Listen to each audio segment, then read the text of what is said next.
স্বাগত জানাচ্ছি খাতুনগঞ্জ থেকে মধুছিলের সাথে আছে আমি শামীম জাহেদি। 2021 সালে গার্মেন্টস অ্যাক্সেসরিজ রপ্তানির মাধ্যমে $18 বিলিয়ন আয় করা সম্ভব। রপ্তানি আয় বাড়াতে সরকারের কাছে নগদ প্রণোদনা সহ কম সুদে ঋণ চান এ খাতের ব্যবসায়ীরা। আজ আমরা আলোচনা করব গার্মেন্ট অ্যাক্সেসরিজ নিয়ে।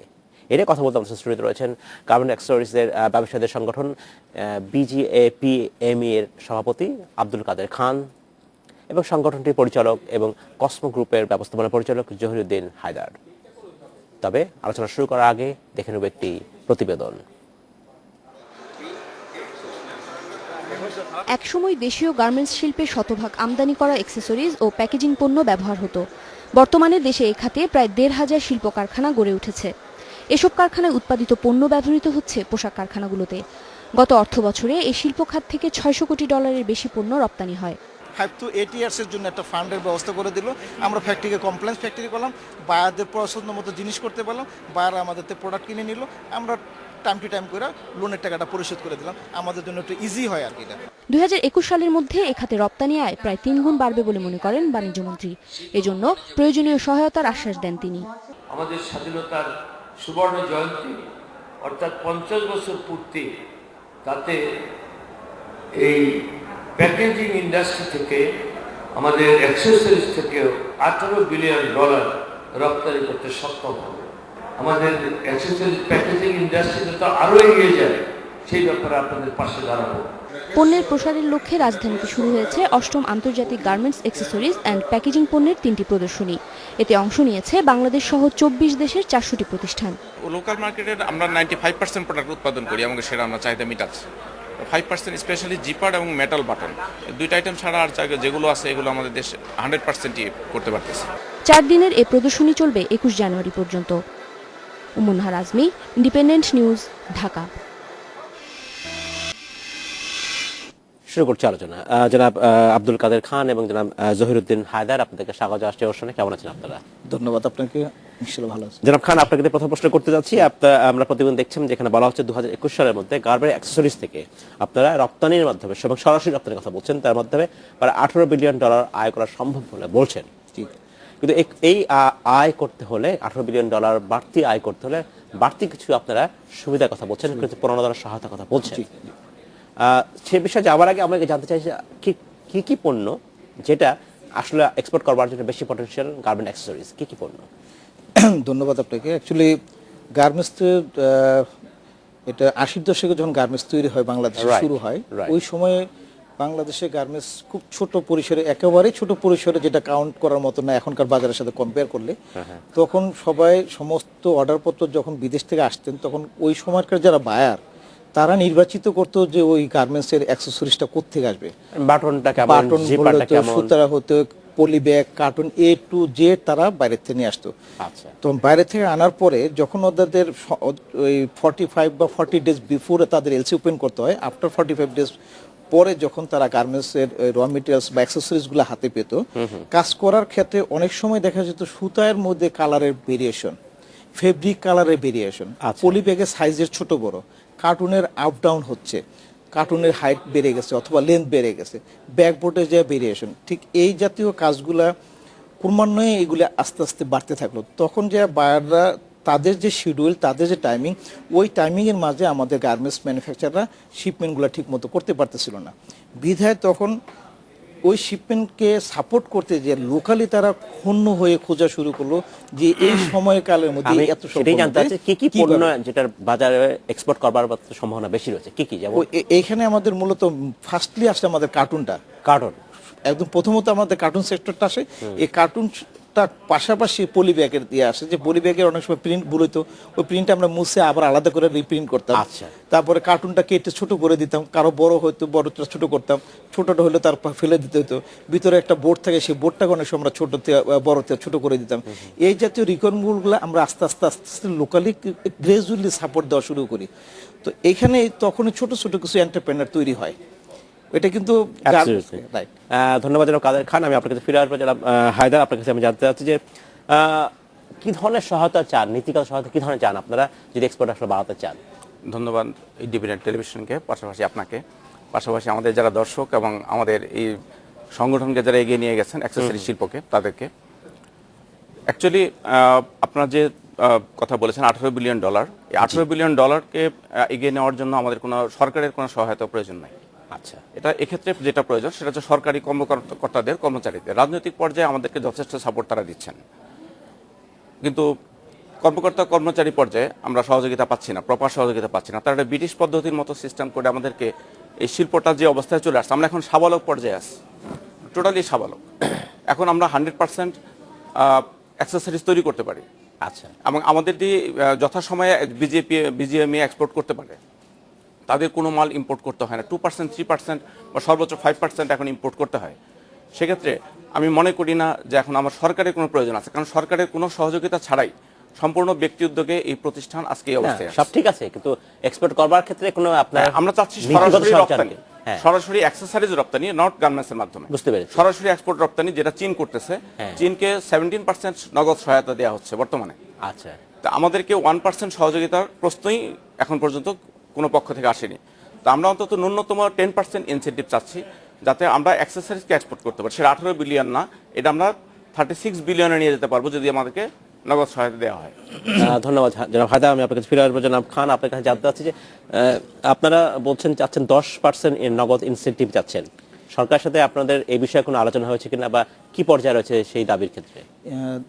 এই বিষয়ে নগদ যে প্রণোদনা বা ক্যাশ ইনসেপ্টিক আমরা যেটাকে বলে থাকি, এটা দীর্ঘদিনের চাওয়া আমাদের। বাংলাদেশের গার্মেন্টসের জন্মলগ্নের থেকেই এই ইনসেপ্টের গভর্নমেন্ট দিয়ে আসছেন। বিজিএমই পেয়েছে, বিকিমি পেয়েছে, টেক্সটাইল ইউনিট পেয়েছে, এবং আমাদের ইভেনকে হুগলা পাতা এক্সপোর্ট করলেও পাওয়া যায়, আতর এক্সপোর্ট করলেও পাওয়া যায়। আনফর্চুনেটলি আমরা পাই না। আমরা না পাওয়ার কারণে আমরা বিভিন্ন সময় বিভিন্ন ফোরামে এই কথাটা সরকারের বিভিন্ন পর্যায়ে, অর্থ মন্ত্রণালয় থেকে আরম্ভ করে সর্বক্ষেত্রে আমরা জিনিসটা আমাদের তরফ থেকে আমাদের চাহিদা, আমরা ডিমান্ডটা শেয়ার করছি। 10% ইনসেন্টিভ না হলে কি মানে পেলে বা কি সুবিধা, না পেলে কি অসুবিধা? 10% ইনসেন্টিভ পেলে আমরা যারা ছোট উদ্যোক্তা আছি, আমাদের বর্তমান যে বাজার মূল্য, সেই বাজারের সাথে আমাদের কম্পিটিটিভ প্রাইসটা ইজি হয় আমাদের জন্য। পাশাপাশি আমরা আমাদের বাজারটাকে আরো বড়, আরো প্রসার লাভ করতে পারি। এখন আমি যে জিনিসটা $1 বিক্রি করুম, 10% পেলে তো আমার $1.10 হয়ে গেল। আমি যদি ওখানে 2 সেন্ট কনসিডার করে এইটে যাই, তাহলে আমার মার্কেট একটু বড় হয়। অ্যাকচুয়ালি এইটাই হলো মূল চাওয়া আমাদের। পাশাপাশি আমার যে ভাই যে বললেন যে সরকারের সহযোগিতা আসলে আমাদের দরকার নাই তা বলবো না, তবে সরকারের সহযোগিতার পাশাপাশি উনি যেটাকে মিন করছেন যে সরকারি কর্মকর্তাদের কার্যপ্রণালীটা, যে কার্যপ্রণালীর মাধ্যমে আমরা এক্সপোর্টটা করে থাকি, সেই জিনিসগুলোকে আরো সহজীকরণ করা, যাতে করে আমরা আমাদের এক্সপোর্টটাকে আরো দ্রুতভাবে এগিয়ে নিয়ে যেতে পারি। গার্মেন্টস যেভাবে যে সময় যে লিড টাইম তারা আমাদের কাছে দেয়, বা যারা যেভাবে তারা লিড টাইমের মধ্যে তাদের প্রোডাক্টটা চায়, সেই প্রোডাক্টটা ওই গতিতে ওই স্পিরিটে দিতে গেলে আমাদের এই গভর্নমেন্টের যে পলিসিগত যে দিকগুলো আছে, আমাদের বন্ড লাইসেন্সের আন্ডারে মালামাল আনা, সংরক্ষণ করা, ইউটিলাইজেশন পারমিশন নিয়ে দেওয়ার যে সময়কালটা, এইখানে আমাদের একটু গ্যাপ পেতে হয়। এটাকে আরো কতটুকু সহজীকরণ করা যায়, আরো সহজ করতে পারলেই আমরা গার্মেন্টসকে আরো পরন্টলি সার্ভিস দেবো। আমরা যদি সার্ভিসটা বেটার দিতে পারি, গার্মেন্টসও দ্রুত এক্সপোর্ট করতে পারবো, তখন গার্মেন্টস তার টার্গেটকে অ্যাচিভ করতে পারবে বলে আমরা। অ্যাবসলিউটলি। জনাব জহিরুদ্দিন হায়দার, আপনার কাছে আমি জানতে চাচ্ছি যে এখনো কি কোনো অ্যাক্সেসরিজ ফ্যাক্টরি তারা কি সরাসরি রপ্তানি করছে বাংলাদেশের? জি, অবশ্যই আমি নিজেও করি। আচ্ছা, নিজেও করি, কিন্তু শুধু এটা খুবই মানে নামমাত্র, স্বল্প পরিসরে। কারণ আন্তর্জাতিক বাজারে যে প্রতিযোগিতা, সেই প্রতিযোগিতায় আমাদের টিকা কষ্ট হচ্ছে। কারণ অন্যান্য গভর্নমেন্ট যখন নগদ সহায়তা দিচ্ছে, তখন তারা প্রাইসিংটা করতেছে সেভাবে। আমাদের মূল প্রতিদ্বন্দ্বী হচ্ছে চীন। আচ্ছা, তো চীন পাচ্ছে 70% ইনসেন্টিভ, কিন্তু আমরা এখানে 1% পাচ্ছি না। তারা কিন্তু 70% থেকে 50% যদি ছাড় দেয় আন্তর্জাতিক বাজারে, তারা কিন্তু টিকে যাচ্ছে প্রাইসিং। আমরা কিন্তু প্রাইসিং এ টিকতে আমাদের কষ্ট হয়ে যাচ্ছে।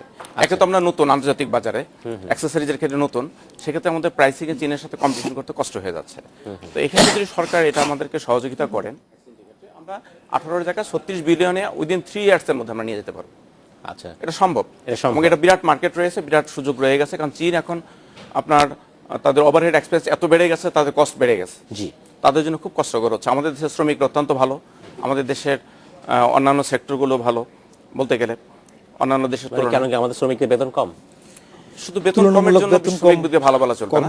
শ্রমিকরা দেখুন, আমাদের অন্যান্য দেশে কি হয়, ধরেন ইন্ডিয়াতে যদি যান আপনি 5টার পরে সব বেড়ে চলে যাচ্ছে, ওভারটাইম করতে যাচ্ছে না। কিন্তু আমাদের দেশ যখন বোঝে যে মালিক আটকে গেছে, তার শিপমেন্ট করতে হবে, তারা সারা রাত্র কাজ করে তাদের মালিককে উদ্ধার করে। আমি বলবো এটা হচ্ছে সবচেয়ে বড় গুণ। এখানে শ্রমের মূল্যটার চাইতে এটা হচ্ছে আন্তরিকতা, যেটা আমাদের দেশের শ্রমিকদের আছে। এটা পৃথিবীর অন্য কোনো দেশে আমি দেখিনি, অনেক দেশ ভ্রমণ করছি, এতটা আন্তরিকতা অন্য কোনো দেশে নাই। এজন্য আমি শ্রমিক ভাইদের ধন্যবাদ আপনার কাছে জানতে চাচ্ছি, যখন আমরা বলছেন যে নগদ সহায়তার কথা বলছেন এবং আপনি বলছেন এটা নিয়ে আপনারা দেন দরবার করছেন, কিন্তু এখনো এটা কার্যকর হয়নি। হয় না এখন। নিজেদের উদ্যোগে আসলে আপনারা আর কি করতে পারেন? আপনারা বলছেন যে প্রায় 90% প্রোডাক্ট গ্রামের অ্যাক্সেসরিজ আপনারা তৈরি করছেন, যেমন জিপার এবং মেটাল বাটন ছাড়া সব করছেন। জিপার মেটাল বাটন এই দুটো হচ্ছে না তা না, তবে আমাদের কিছু বাইরে স্পেসিফিকেশন কিছু থাকে, রিকোয়ারমেন্ট থাকে যেটা ওই দেশের ওই কোম্পানির থেকে নিতে হবে। আচ্ছা। এরকম তাদের কিছু রেস্ট্রিকশন থাকে, যেই কারণে আমরা পারি না। আদারওয়াইজ আমাদের ক্যাপাসিটি 100%, এবং আমরা আমাদের দেশের টোটাল এক্সপোর্টটাকে সাপোর্ট দেওয়ার পরও 10 to 15% আমরা বিদেশে ডাইরেক্ট এক্সপোর্ট করতেছি। মানে আমরা এই মুহূর্তে করছেন? এই মুহূর্তে করতেছি। এর মধ্যে আমরা যেমন ভিয়েতনাম, আমরা মায়ানমার, কিছু কম্বোডিয়া, কিছু সাউথ আফ্রিকা, কিছু আপনি মিডল ইস্ট কান্ট্রিতে আমাদের যাচ্ছে। যে এই ভাই যেটা বলো যে ডিরেক্ট এক্সপোর্টের ক্ষেত্রে গভর্নমেন্ট যদি আমাদের কিছু সহযোগিতা প্রদান দিয়ে থাকে, তাহলে ওইখানে আমরা প্রায়টা কম্পিটিটিভনেস করতে পারলে আমাদের এক্সপোর্টটা আরো বাড়া সম্ভব। ধন্যবাদ জনাব খান। আমরা নিচ্ছি একটি বিরতি, বিরতির পরে আমরা আবার কথা বলবো। নিচ্ছি একটি বিরতি, আমাদের সাথেই থাকবেন ফিরছি শিগগিরই।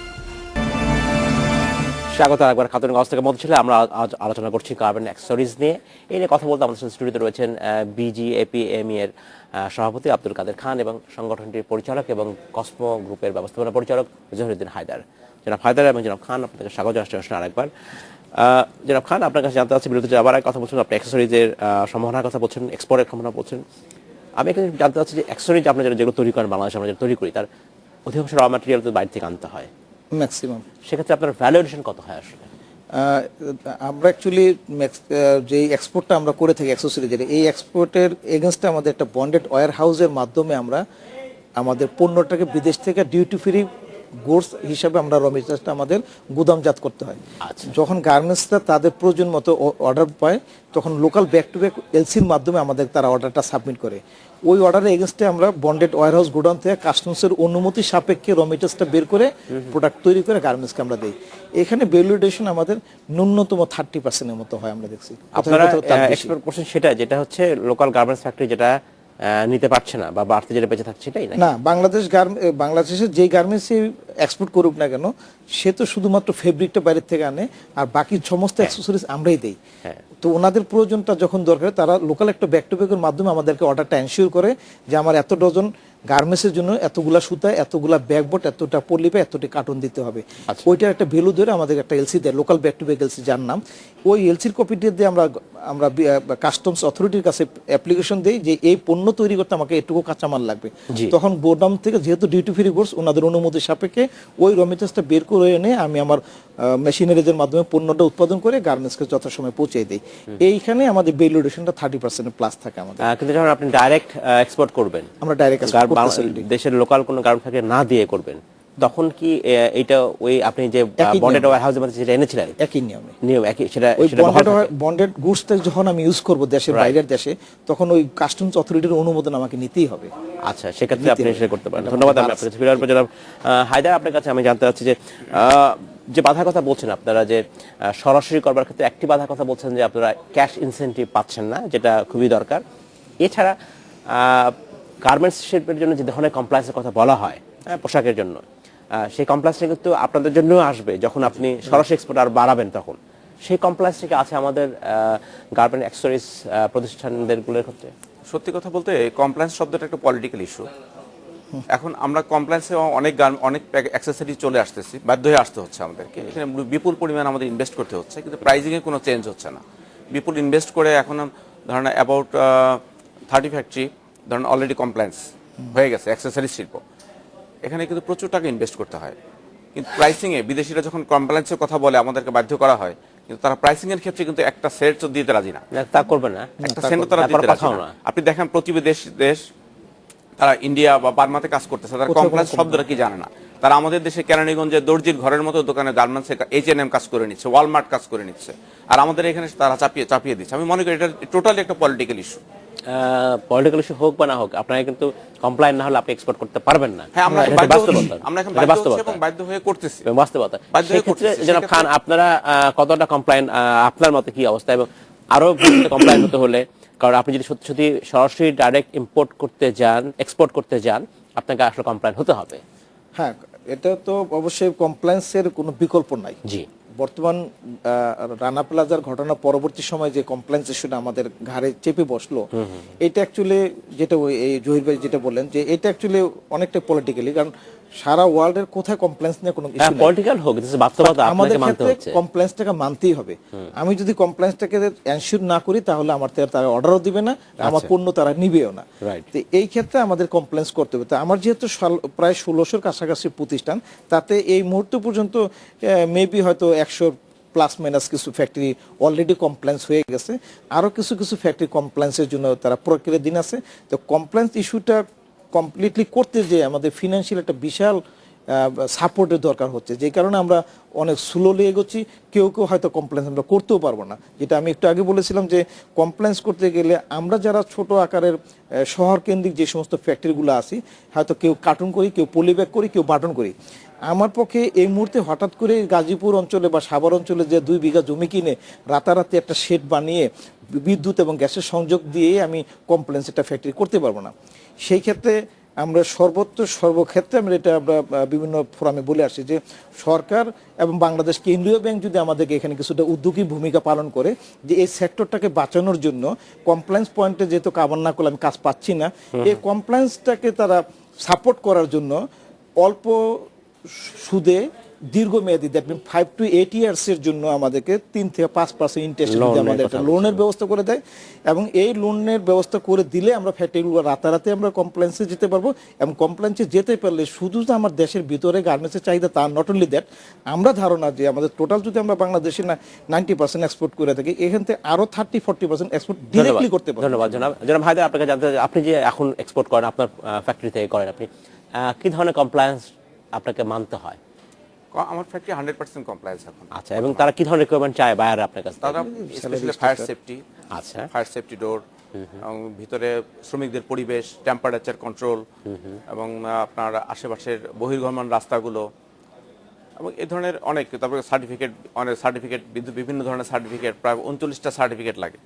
টোটাল কমপ্লায়েন্স করতে 39টা সার্টিফিকেট আমাদেরকে কালেকশন করতে হয়, তারপরে আপনি এক্সপোর্ট, তারপরে আমরা করতে হচ্ছে আমাদেরকে। জনাব জহিরুদ্দিন হায়দার, আপনাকে অসংখ্য ধন্যবাদ। জনাব আব্দুল কাদের খান, আপনাকে অসংখ্য ধন্যবাদ। আজকে শেষ করতে হচ্ছে, ভবিষ্যতে নিশ্চয়ই আপনার সাথে আমরা আবার কথা বলবো। তবে আমরা আশা করবো আমার আরেকটু কথা ছিল যে আমরা নিশ্চয়ই পরে আবার কথা বলবো। আজকে শেষ করতে হচ্ছে, আমরা আশা করবো যে গার্মেন্ট অ্যাক্সেসরিজ যে বিজনেসের কথা বলছেন, আপনার ডাইরেক্ট এক্সপোর্টের কথা বলছেন, 2021 সালের মধ্যে $18 বিলিয়ন আয় করবার যা আশা করছেন, আমরা আশা করব সেই লক্ষ্য পূরণ হবে। আপনাদেরকে ধন্যবাদ, এবং ধন্যবাদ আজকের দর্শক যারা। এই ছিল আজকের মধ্যে খাতুনগঞ্জ থেকে মতো ছিল। আমাদের সাথেই থাকবেন, দেখা হবে আবারও।